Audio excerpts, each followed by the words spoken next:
Até então falamos aí da importância dos indicadores e da questão de ownership, né, de você ter propriedade do negócio, pensar com a cabeça do dono.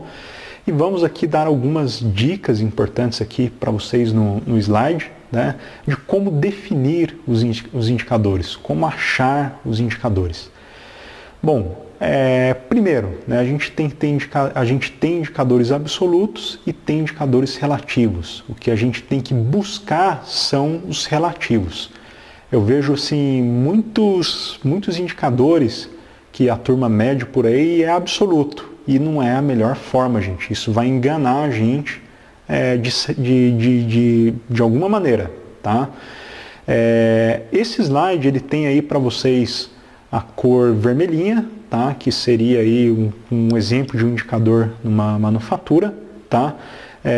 Tem aí a cor verdinha, tá? Que seria um processo aí transacional, tá? Vendas, e tem a cor verdinha, uma área aí de segurança, por exemplo. Só para a gente ter diferentes exemplos aí para vocês. E vocês entenderem a diferença entre indicador absoluto e indicador relativo. Vamos lá.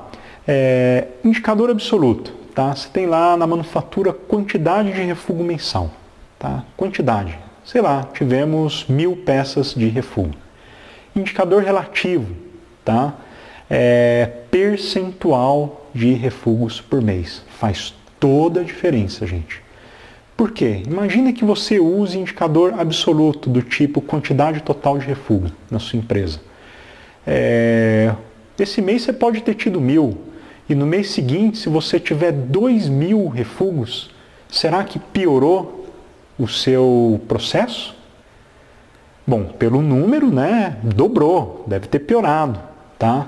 Mas o indicador é absoluto, gente, tá? E é por isso que a gente tem que tornar ele relativo, porque pode ter aumentado a quantidade de peças refugadas, mas pode ser que você tenha produzido o dobro também. Você produziu mais e gerou ali a mesma quantidade de refúgio que quando você estava no patamar ali dos 1000, tá?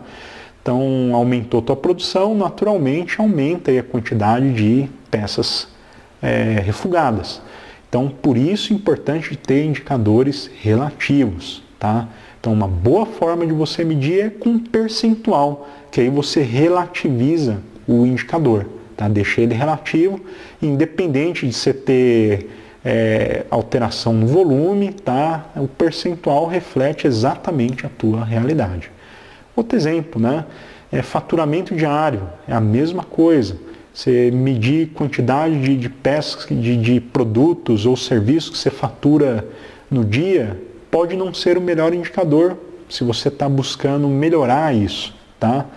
Agora, se você coloca assim, ó, faturamento por quantidade de vendedores ou faturamento por quantidade de horas trabalhadas, você está tornando o indicador relativo. E isso vai fazer toda a diferença na sua medição, vai ser uma medição justa, tá? Porque se você mede somente quantidade de produtos ou serviços que você vendeu no dia, se você tem uma pessoa só trabalhando nas vendas, vai vender uma quantidade. Você põe lá 5 pessoas para vender, vai vender uma quantidade absurdamente maior, são mais vendedores na rua. Agora, se eu fizer uma medição, né, do quantidade de faturamento dividido pelas horas trabalhadas ou pelas quantidades de pessoas, aí eu tenho um indicador justo que realmente vai medir o processo de vocês. Mesma coisa aí, o indicadorzinho verde que está para vocês, ó, quantidade de doenças anual, tá? É um número, mas se você está procurando reduzir a quantidade de doenças que tem na tua empresa, tá, ou que tem na tua cidade, o indicador ideal é você deixar ele relativo, quantidade de doenças dividido por um número de funcionários, um número de habitantes, e aí a coisa fica justa. Compreenderam a diferença entre indicador absoluto e relativo? Então, importantíssimo essa lição para vocês levarem ela para a prática, tá? Ainda aqui em como definir os indicadores, né? Você pode amarrar seus indicadores. Quando você está buscando uma melhoria, fazendo um projeto, resolvendo um problema, não necessariamente você precisa ter um indicador. Você pode ter quantos você quiser. Te dou um exemplo. Você quer melhorar a produtividade do seu escritório ou a produtividade de um equipamento seu, tá? Esse é um indicador, tá, da produtividade. Você pode ter um outro indicador, que seria refúgio, por exemplo, tá?